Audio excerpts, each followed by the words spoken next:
Kindly আপনার নাম বলবেন এবং আপনি কোন প্রোগ্রাম নিয়ে এসি স্টাডি করতে চাচ্ছেন? আমার নাম হচ্ছে মেহরাবিল্লাহ মারুফ। আমি ইউএসএতে যাচ্ছি আমার ব্যাচেলর প্রোগ্রামের জন্য। আপনার অ্যারাউন্ড স্কলারশিপ রয়েছে? আমার এখন স্কলারশিপ ছিল 75%। ভার্টেক্স সম্পর্কে আপনি কীভাবে জানেন? আসলে আমি ভার্টেক্স সম্পর্কে জানতে পারছি আমার একটা রিলেটিভের থ্রু থেকে। আমার রিলেটিভ আর কি তার সমস্ত processing plus each and everything এখান থেকেই করছে, তো তার থ্রু থেকে আমার এটা আর কি ভার্টেক্স সম্পর্কে জানা। অন্যান্য এজেন্সি থেকে আপনি ভার্টেক্সে কেন চুজ করলেন? আসলে মূলত আমি যখন হচ্ছে আমার রিলেটিভের থ্রু থেকে এটা জানতে পারি নাই, তার আগে আমি কিছু মানে দু একটা এসে গেছিলাম এজেন্সিতে।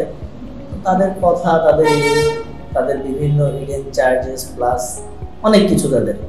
তো সেক্ষেত্রে পরে যখন ভার্টেক্স সম্পর্কে জানতে পারলাম, তো ভার্টেক্সে আসলাম। এখানে আলামিন ভাই ছিল, তার সাথে কথা বললাম। সে আমাদের সব কিছু আর কি মানে তাদের সব কিছু সম্পর্কে তারা আমাকে বললো যে তাদের কোন জায়গায় কি চার্জ লাগবে কি না, সব কিছু আমাকে জানাইছে।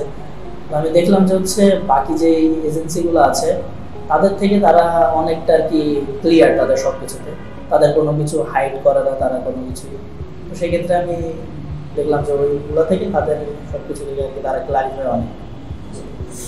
যারা বর্তমানে ইউএসএ স্টাডি করতে যাচ্ছে বা আগ্রহী, তাদের জন্য আপনার কোনো সাজেশন আছে কিনা?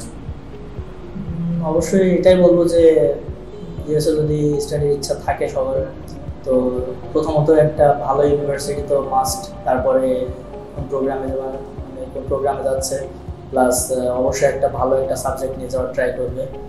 আর যদি কোনো ইস্যু থাকে তো ভার্টেক্স তো আছেই, আপনারা অবশ্যই চলে আসতে পারেন। তারা আপনাকে যতটুকু সম্ভব, আপনার এতটুকু বলবো যে 100% না 1000% আপনাকে সমস্ত সব কিছুর বিষয়ে আপনাকে হেল্প করবে তারা, যেমনটা আমি এখান থেকে পাইছি আর কি। বাইরের তুলনায় তাদের থেকে আর কি মানে আমি বলতে পারেন যে এতটুকু যে বাইরে তাদের মানে যেভাবে তারা আমাকে তাদের কথাবার্তা থেকে তাদের মানে আর কি হিডেন থাকে অনেক কিছুই, কিন্তু তারা সব কিছুতে তাদের ক্লিয়ার সব কিছু। আপনাকে অনেক ধন্যবাদ আপনার এক্সপিরিয়েন্স শেয়ার করার জন্য। আসসালামু আলাইকুম।